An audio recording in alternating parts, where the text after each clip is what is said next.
Okay, let me tell you a little bit about Desso. Desso is a leading company in carpet tiles, belonging to the top two in Europe, and also one of the leading European artificial grass pitches manufacturers. Carpet tiles is a growth segment within the carpet market because of logistical advantages, and you can replace them easier and so forth. We make 100% artificial grass pitches for soccer and field hockey and tennis, but we also strengthen natural grass pitches with artificial grass. We inject it 20 centimeters deep every 2 centimeters, and that makes the underground much stronger, and when you make a sliding, it prevents holes and it recovers faster. And according to the FIFA experts, those pitches are the best in the world. So we like to agree with that, of course. The pitch you see there is Arsenal Emirates Stadium in London.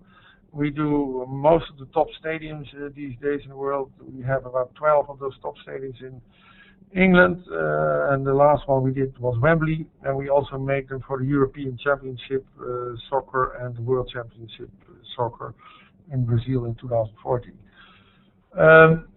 80% of our total business is carpets, the majority being business carpet, particularly carpet tiles, which I just talked about, and we also have a wool business in hotels.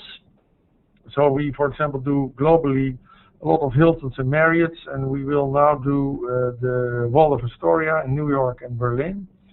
Almost half of the cruise ships that sail worldwide with woolen carpet sail with our carpet, and we also are pretty big in aviation. We have about 50 airlines, among which Virgin Atlantic and KLM, and as you can imagine, I try to strictly fly my own carpet.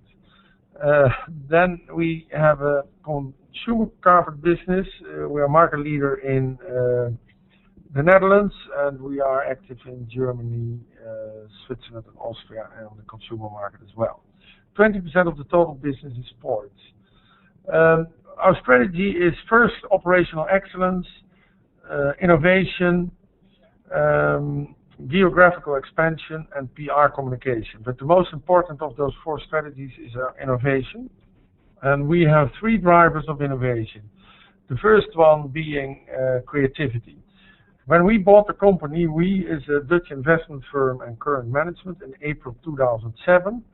The product quality and the service was excellent, but the level of innovative and superior design was not so fantastic. So this is why we erected in all key countries where we are active the so-called Circles of Architects. And the Circle of Architects in each country has about 15 to 20 architects and interior designers. And what we've done is that our R&D people, together with a marketing man or lady, go every 4 months to the Circle of Architects with colors, material, prototypes, and so forth, and we get a lot of input. So our outside-in stream of ideas, creative ideas, is much better than it has ever been before, and that has resulted in the fact that we are now being seen as a trendsetter in the market. And the best compliment we get is that some of our key competitors are now copying our designs. We want to be number 1, a superior floor designer and maker. So the second driver of innovation is functionality. I will come back to that within a minute. And the third driver of innovation is cradle to cradle. We see cradle to cradle as a powerful innovation cylinder. And as you know, cradle to cradle, well, I'm not sure how much all of you are familiar with the cradle to cradle concept, but I just say that in the cradle to cradle principles, products are made from such pure components that you can endlessly upcycle them, recycle them, and you have to make your products in such a way that they are easy to disassemble. And you can either achieve that in the biosphere to make them biodegradable, or in the technosphere, which is often oil-based. Now, when we became familiar with this concept, thanks to Michael Brownberg and William McDonough, we also started to look to indoor air quality. And Michael is measuring very often on products how much VOCs are coming out of certain plastic products, and He always claims that based on his measurements, the average indoor air quality is 3 to 8 times worse than the outside air quality in, for example, Rotterdam or New York.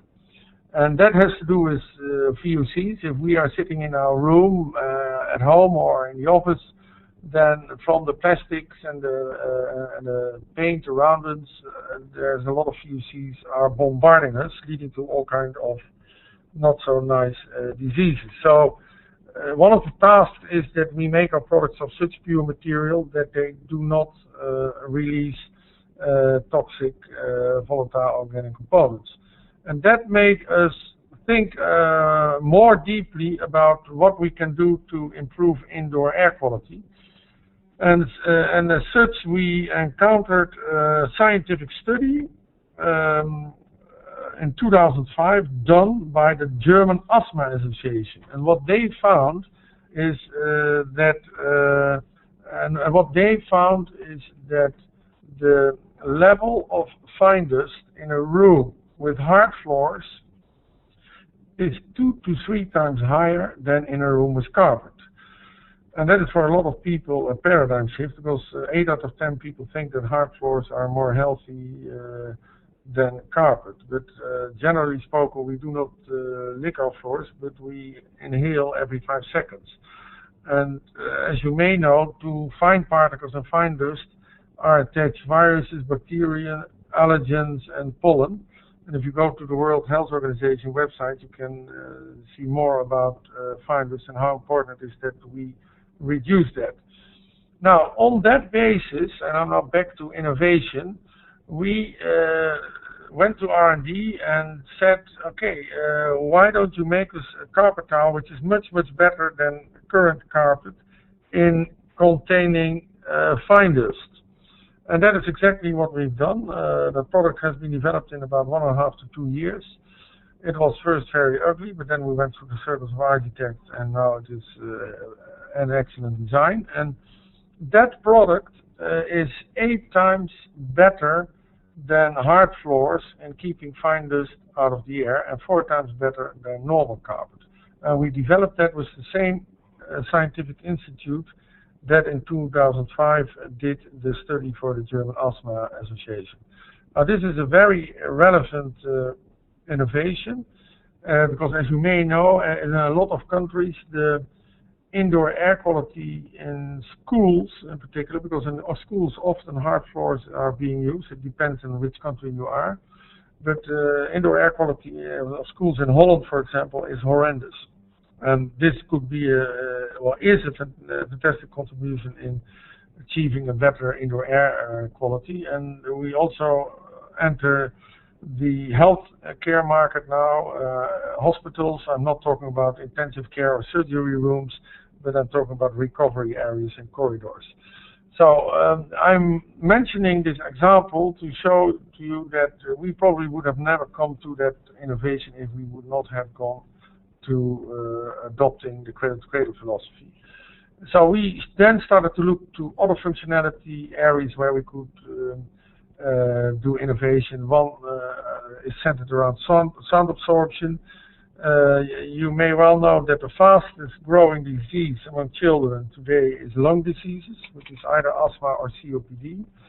But we also hear more and more reports that children have difficulties to concentrate themselves and to close them off noise. And on that basis, we have developed the world's most silent carpet tile, which we call Desso Soundmaster. We also look into other functionality, things like, is it possible to generate electricity when you walk on a carpet? Or is it possible to generate electricity for the lights in the football stadium via the football place itself, using technology in artificial grass beds? Now, those are early days, but it is very stimulating. I mean, I have to say that cradle to cradle is an enormous positive energy boosting methodology. So why did we do cradle to cradle? Well, first, it's a good positive quality initiative, not only for the environment, but also for innovation and health. And waste becomes food for other products, and it's not only good for people and planet, but also for profit. And planet is, of course, obvious. If you think about the plastic soup we have close to California in the Pacific, where I heard in the last speech that I participated in together with Bill McDonough, that he claimed that there's 34 times more plastic than plankton in that area, and that is the reason why there is hardly no life. So we simply have to do this. But the good thing and the nice thing and the motivating thing is that if you go this route, it actually builds market share and profit, and that is exactly what happened with Desso. Since ever we started this cradle-to-cradle adventure, our market share in carpet tiles in Europe has grown from 15% to 23%, and on our way to 25%. And our profitability of the carpet company has gone up from 1% EBIT in 2006 to 3% in 2007, 4.5% in 2008, and 5.8% in 2009. In disaster year 2009, when the markets were down 40%, we were down 15%, so we continue to grow market share. And in 2010, we closed it at 9.3% EBIT, so which is a straight upward line right through the crisis. And if you look to other carpet companies, you can go to the website of Moab, for example, you can see what happened to their EBIT over those same years. So I'm not saying this to brag, but also a little bit, of course, but I am saying this particularly in order to give credibility behind the cradle-to-cradle concept, to ensure that I am able to enthuse more companies to embrace this innovation-stimulating concept. What we used to do, and I guess that is what most companies do, particularly all those companies who like to be so high on the AP Dow Jones Sustainability Index, is to concentrate on eco-efficiency. Michael and Bill talk about less bad, and Michael always said, who wants to be less bad? Anyway, so this is something which most companies do, concentrate on energy saving and reducing CO2 emissions. Well, I can tell you, when we bought the company in April 2007 from Armstrong World Industries, we did not do a very good job in communication about our sustainability efforts, and I appointed a sustainability director, Rudy Daalmans, who has been instrumental over the past 4 years. And I asked him, before he and I knew about Cradle to Cradle, to investigate what we as a company had done in terms of what we now call eco-efficiency. And well, we did quite a lot. We reduced our energy by 28%. Our energy use over the past 10 years whilst the production was significantly up. We use 410 million liter water. Half of that is being reused, because we have, as one of the few or maybe even only carpet company in ozone installation. And we will be investing this year or next year in a reverse osmosis system, so that we hopefully will be able to close the loop on water use completely. Now, that is all nice. We also saw our CO2 emissions in our offices and plants in Belgium and Holland reduced by 40% in 2010 versus 2008. How did we do that? Well, all the electricity that we use in those sites is coming from the Alps. It's all hydropower, and that's fine, but we want to do much better, and I'll talk about that in a minute. Now, eco-efficiency, as I said, is about doing things, it's about less bad, energy saving, reducing CO2. I think we need to continue to do that, but what is much nicer is, and far more positive, is eco-effectiveness, and that is what Cradle to Cradle is about, because in this way you do not always need to talk about a smaller footprint, but you can have actually a very large positive footprint, because the products that you make will contain such pure materials that they are endlessly recyclable. And what we want to achieve as a company is that we set ourselves a long-term goal, early 2008, meaning that in 2020 we want all of our products to be fully cradle to cradle. And as a matter of fact, we want our products to be like that cherry tree, because everything that is blown away from the cherry tree and falls on the ground is entirely reused by other plants, animals, insects, or what have you. And we want to achieve that either in the bio or in the technosphere.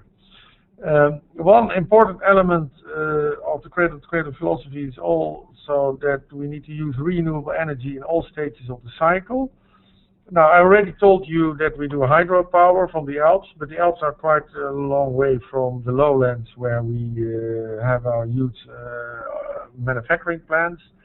And what we are now doing, our strategy is that we want to have a 4 or 5 source renewable energy system, meaning that we want to make use of sun panels. We just installed 23,000 square meters of sun panels in Belgium, and that is up and running now. We will be investing in biomass fermentation so that we have biogas instead of normal gas. We are investing, we have plans to invest in 3 windmills in the Netherlands, and we are looking to invest in geothermal energy as well. So the idea is that all of the energy that we use will be not from fossil fuels. So, and we believe we will be able to achieve that well before 2020, given the speed by which we are currently picking that up. Now, I always say during these presentations, I actually gave this presentation also to Sir Mark Moody-Stewart, who is the ex-CEO of Shell and who is now very much into sustainability in the UK. And I said to him, well, actually, the last thing we should do with oil is burn it. And he became totally silent, and I said, because the oil will be gone 115 years from now, and oil is such a precious material. You can make excellent, beautiful, fantastic, high value, but also low value products from it, like Kevlar, iPads, carpet, and what have you. And it's just not a very good idea to burn it. So, and if we do that, we can make use of oil, who knows, 2, 3, 4,000 years. And he became totally silent, and he said, well, actually, I think you may be right, but it will be taking 30 to 40 years. So if a man like he is saying that today, then that is already quite a shift in thinking, which I think is positive, and I hope and believe it can be done faster. What has been happening now in Germany is fantastic. Angela Merkel, after the Japanese disaster, now has declared that she wants more than 80% of the electricity generation in 30 years from now to be totally sun, wind, or any other renewable energy. And that is just great. The sheer statement that she's made there will lead to an enormous stream of innovation in Germany.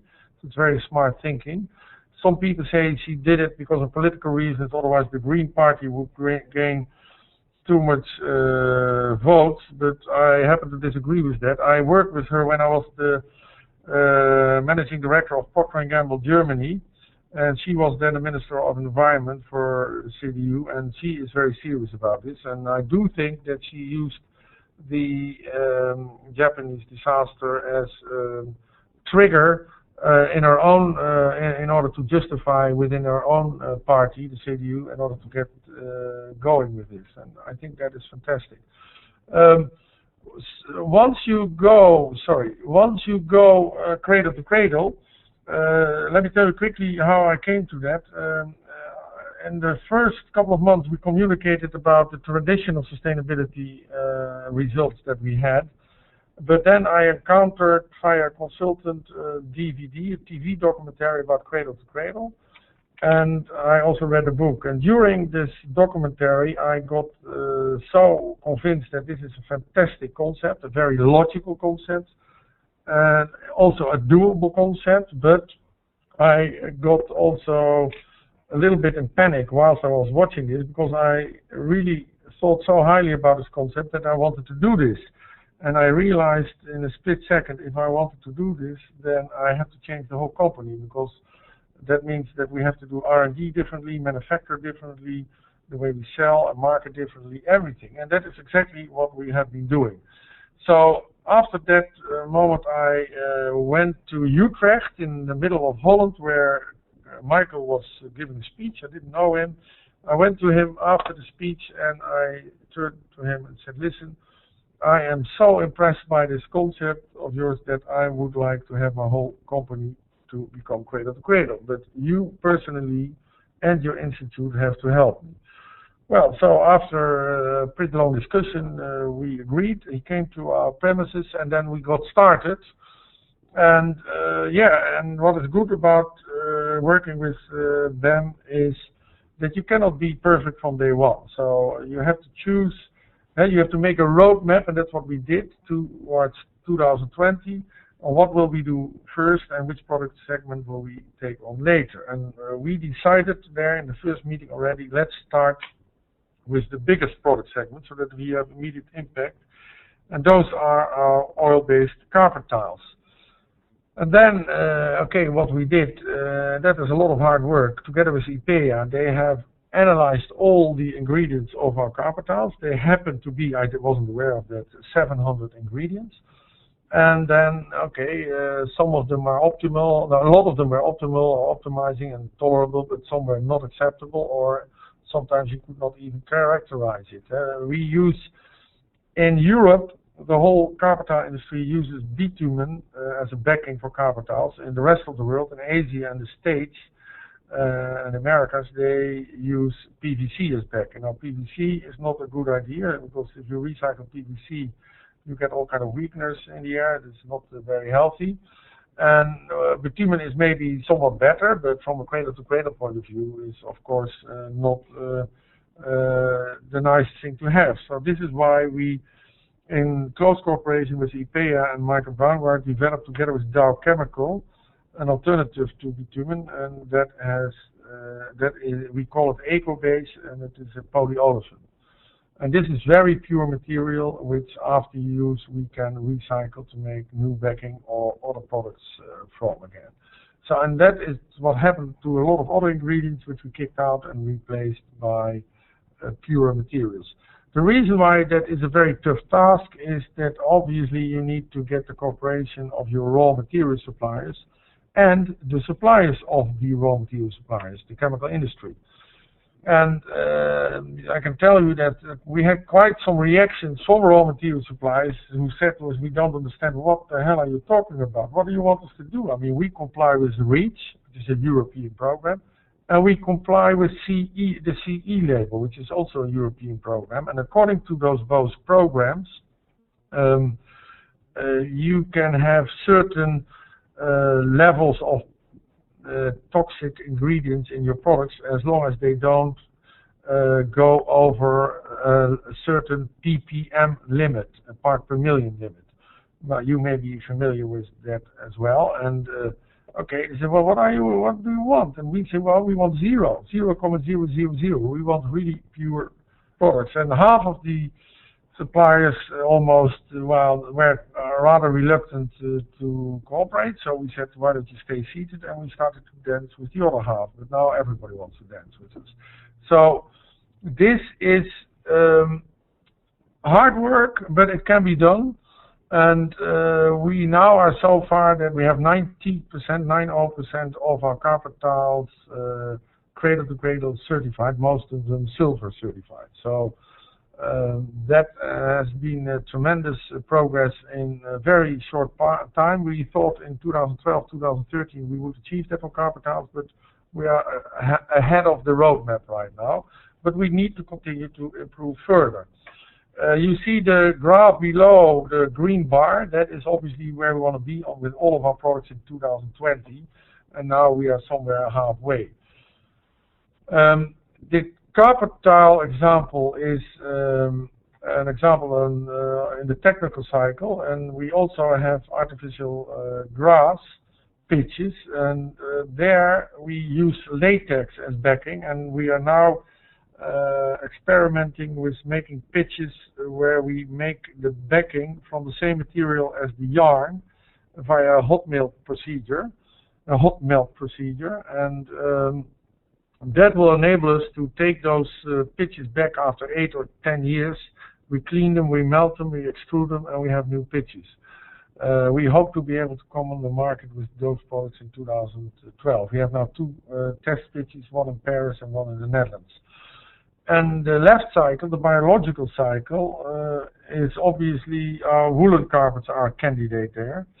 However, today our woolen carpets are not cradle to cradle at all from a biodegradable point of view, from a biological point of view, because underneath the woolen carpets, like the whole industry by the way, we have latex, and on top of the carpets there are anti-fire chemicals, antibacterial chemicals, certain colors which we do not like from a biodegradability point of view.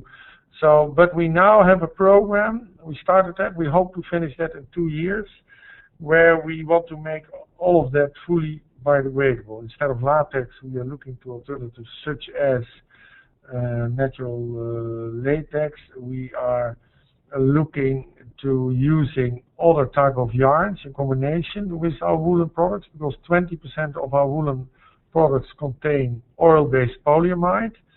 But today we are working with a Dutch company called CSM. They have a subsidiary called Purac, and they make from biomass, they make polylactic acid.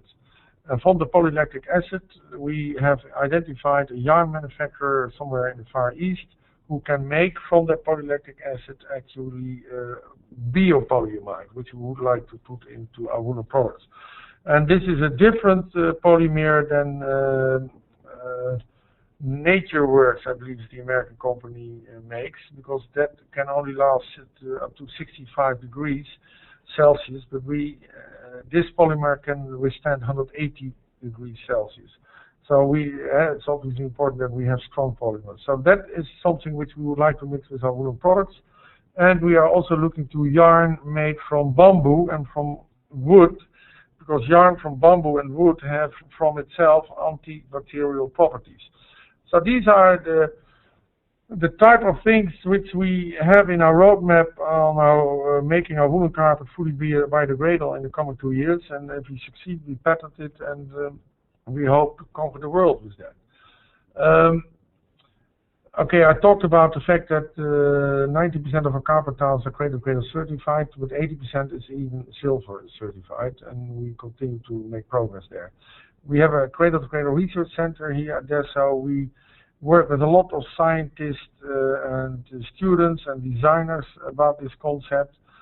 We are building an international community around the cradle to cradle quality. We are currently working with London Business School, with the Cranfield University in the UK, with the University of Exeter, and with the Royal College of Arts and Imperial College in London, where they are so enthused that they want to make case studies about what we are doing.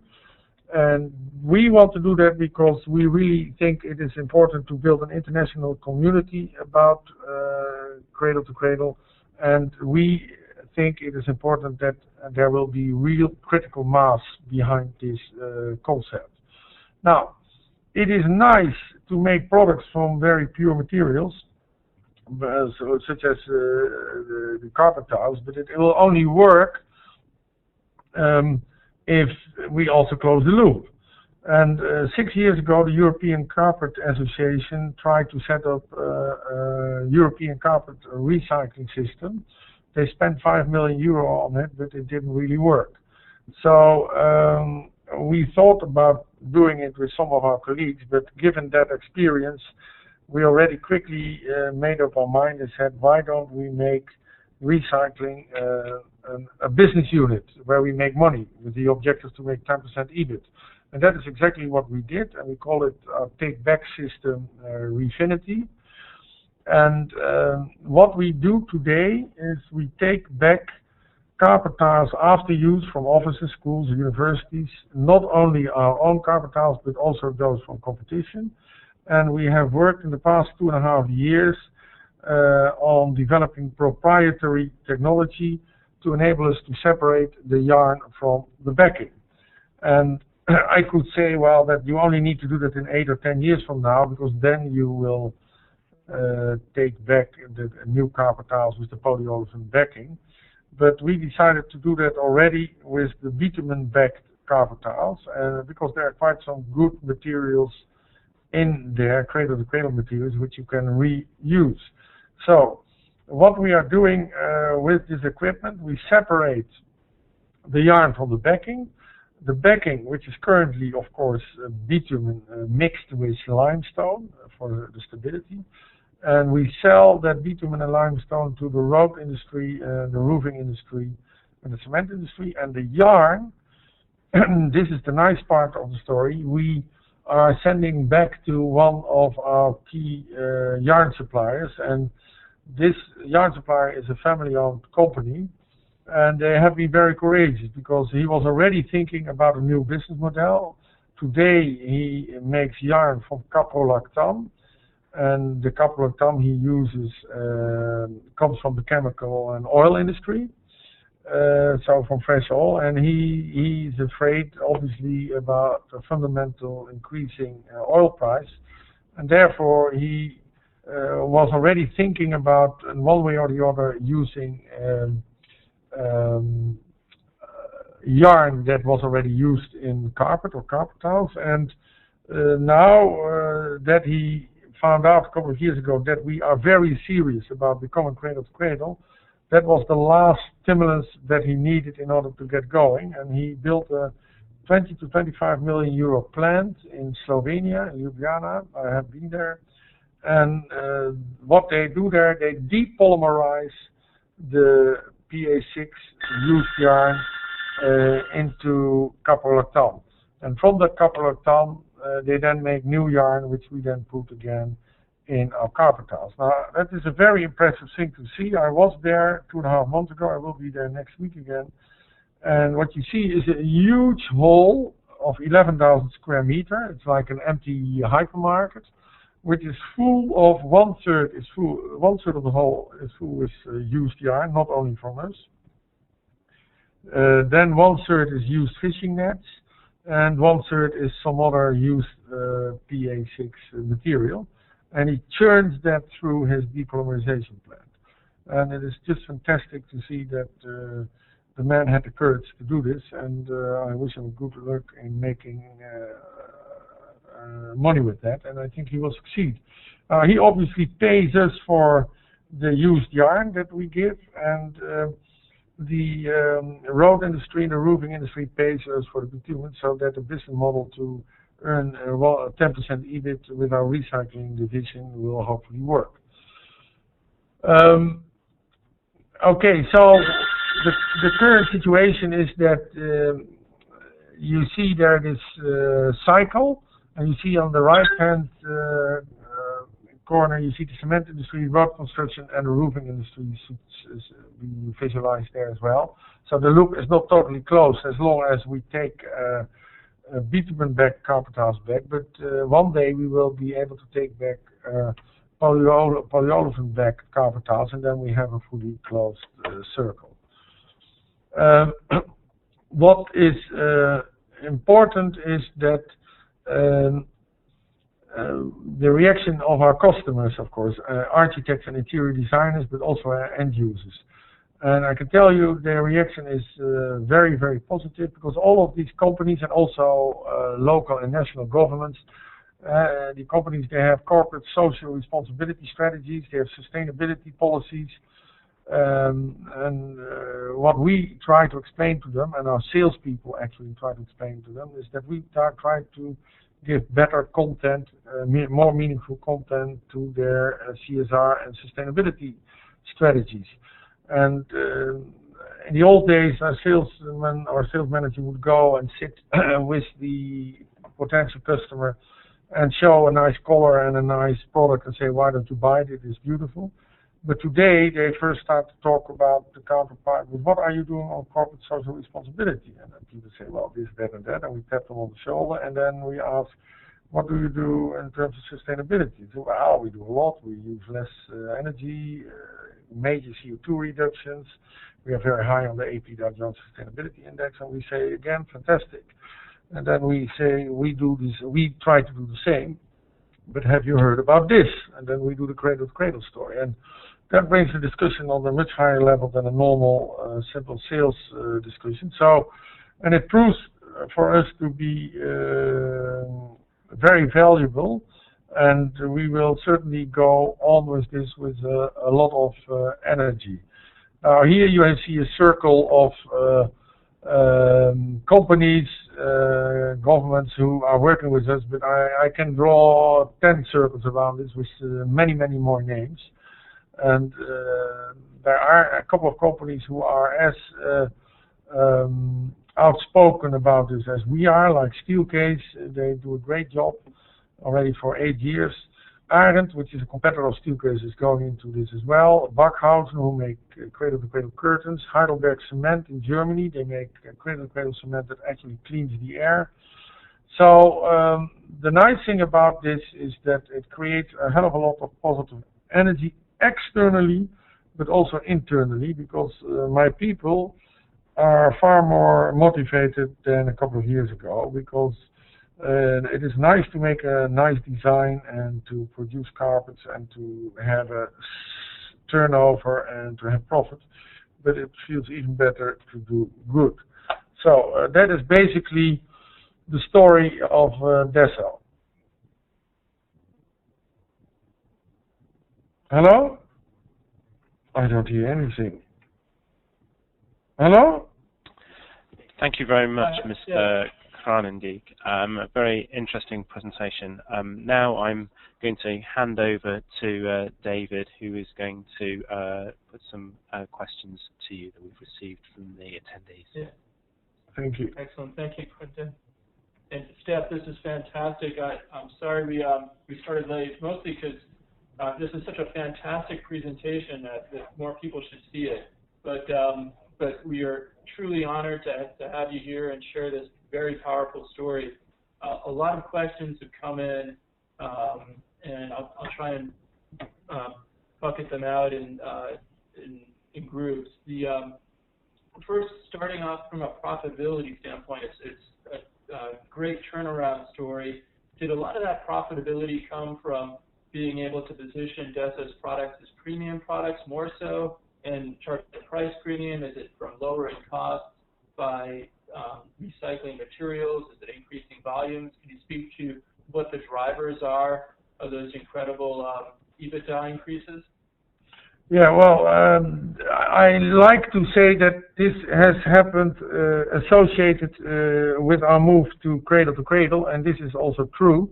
But obviously, it's not only our move to cradle.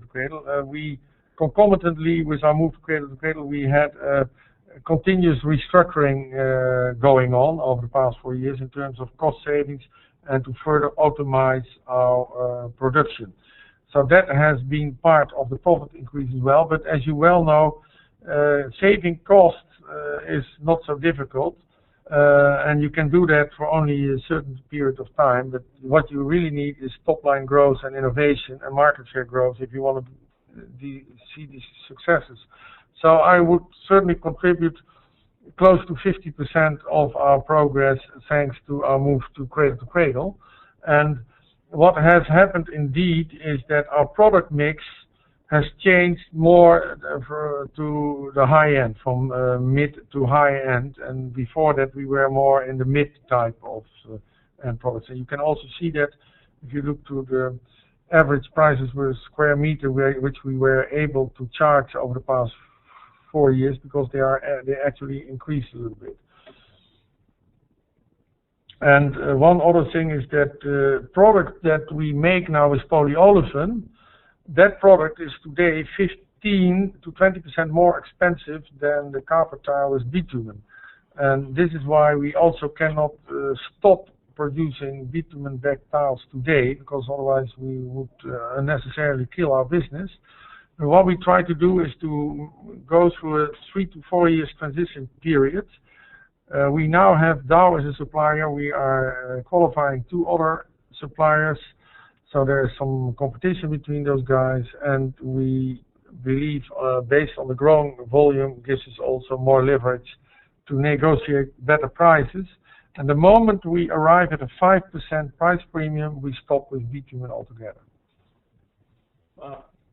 Excellent. Is communicating those sort of milestones to the industry, is there a trickle-down effect in terms of pushing innovation, where your suppliers are now pushing to get the cost down? Well, yeah, listen, I mean, you know Dow. Dow is an excellent company. Once they have a superior product, they are pretty reluctant in order to bring the price down. So they want to work with us to make it more economical. But there are also other elements in the polyolefin backing which are too costly today. So yes, we are looking for ways together with them to get the cost down. And you talked about this movement from eco-efficient to eco-effective, and the investment time and phasing out period for new products and the company in general moving to new techniques. From an investor standpoint, if you could speak to the turnaround process, was your investor base, was your board on board with this new journey and understanding what the investment is for this new strategy, and what were the drivers to help to convince the board to support this new vision and this new strategy? Now, one of the things that when we bought the company in 2007, we noticed that some of our key competitors did a fantastic job in communicating about sustainability progress over the past 20 years. And so we felt in the marketplace that we were losing some projects simply because we didn't have a story on the basis of that. So we first had a Me Too approach, but then when we went cradle to cradle, it was not so difficult to convince our shareholders and board, that our non-executive board, that this was a good idea to do. But I can also remember that in the first meetings, board meetings, we talked about cradle to cradle. They looked a little bit with glazy eyes to me and say, yes, Steff, yes, very good. But they did not grab at the beginning what the business building effect of this approach could be. And the investment is high. I mean, if you ask how much do we invest, well, I can say 30 to 40% of my payroll works on cradle to cradle, because it has become an intrinsic part of our strategy, objectives, action plans, and therefore also key performance indicators for the people. There will be no ingredient here which we will use which does not go through IPEA from Braungart, and otherwise we simply don't use it. It's just part of the qualification methodology. And also the way we design our products now is such that we already think about, whilst we design the product, that it should be easy to take it apart when we take it back in 8 to 10 years from now.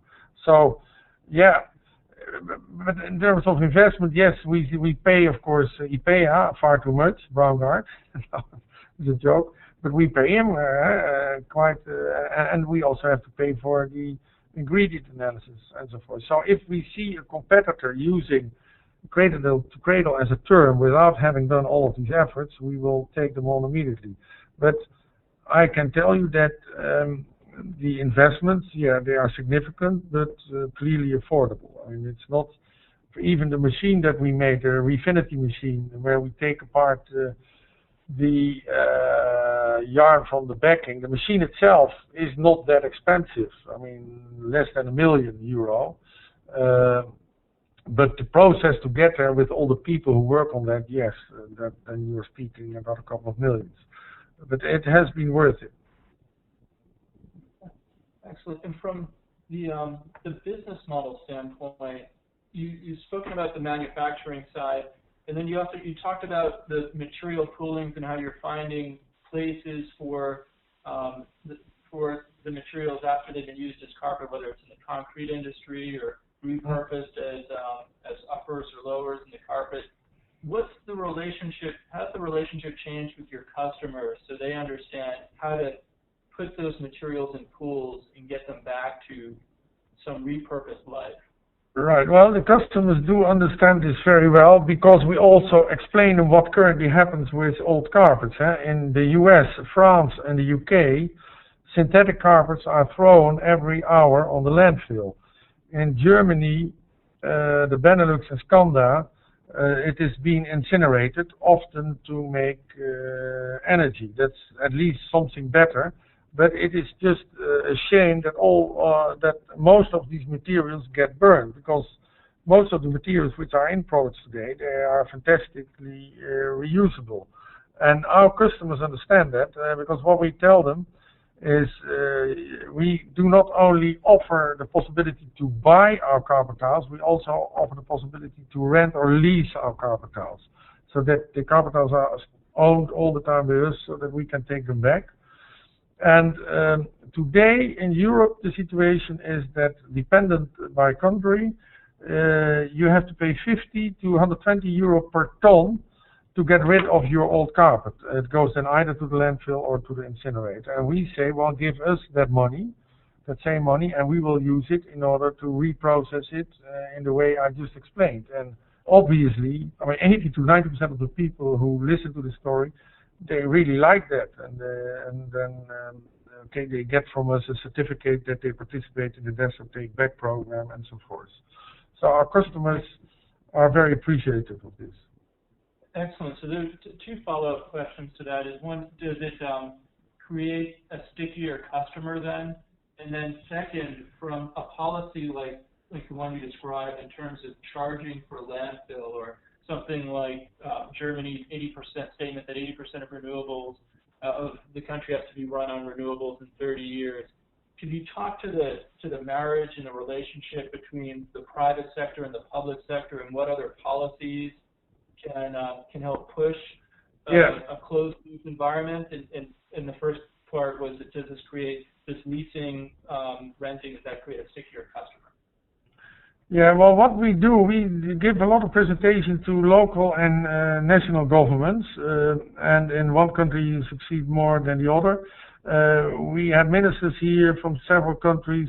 We had the Minister of Environment, Dessler in Belgium. We gave a presentation just prior to the moment she became the European President in July 2010. You may know that the EU is led every half year by another country being a president. Okay, it's a ridiculous system, but that's the way it is.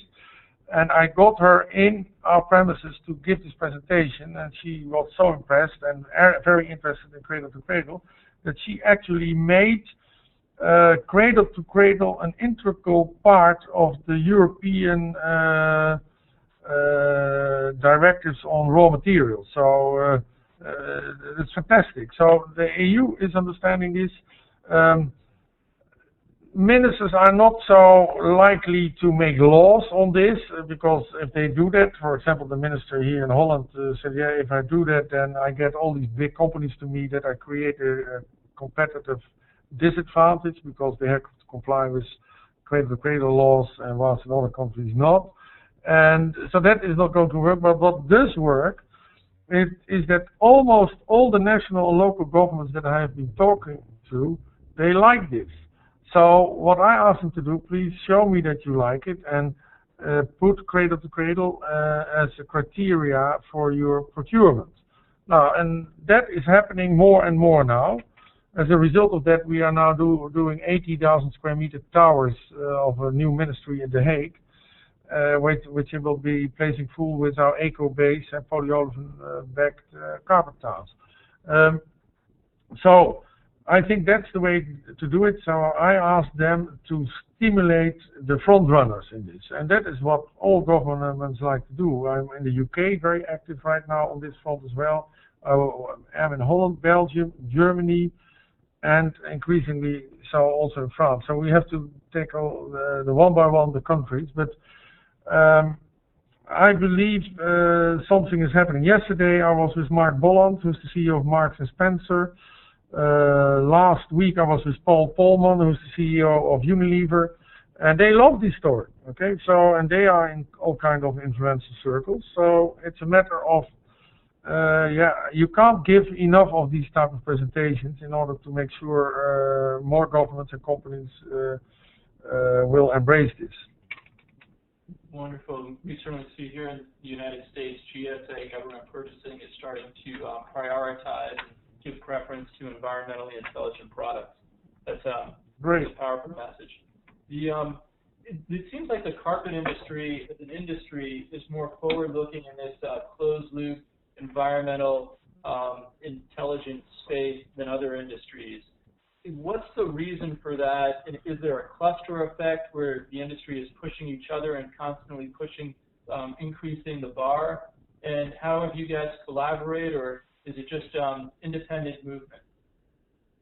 Yeah, well, I think the fact that the carpet industry is so active on this is because of the sheer volume which is going through with this. The car tires, you would think you also have to do that. I think there are all kind of developments there as well. Of course, the office industry in general, like Steelcase, was also pretty early. Now, we as companies, well, I'm in the board of the European Carpet and Rug Association, and yeah, I mean, let me say that that board encourages all members to develop recycling systems. But as a general policy, the association was happy with incineration as a solution. Now, I am not happy with that. I want to do it the way we do it. And I do believe there are more and more companies, whilst they see that it can be done, that they can actually also believe that it can be done. But there are some companies who have a defensive attitude, and they say, well, I don't want to take the responsibility for having to bring back the carpets. Yeah, I mean, that is true. So you have front runners and you have some slower followers. But the level of cooperation was there 6 years ago, as I told you, that we tried to set up a European carpet recycling system. I was not at all in carpets. I've been 19 years with Procter & Gamble. But given that I knew that it failed, I thought, well, why not do it as a company in such a way that I actually can create a competitive advantage with that. And my hope is that the rest of us will follow, because it would be good if the whole industry will become cradle to cradle. But I am quite happy if I have my first mover advantage. Excellent. Well, Steff, we've run out of time. We were over time, but this is absolutely brilliant. This is a great story. We're truly honored that you could spend the time and share it with us, and hopefully we could find other avenues where you could broadcast and continue sending this message. You're a true thought leader and an inspirer, so thank you so much. All right, thank you very much, David, and all of the people who listened in. Thank you very much. Okay. Bye-bye.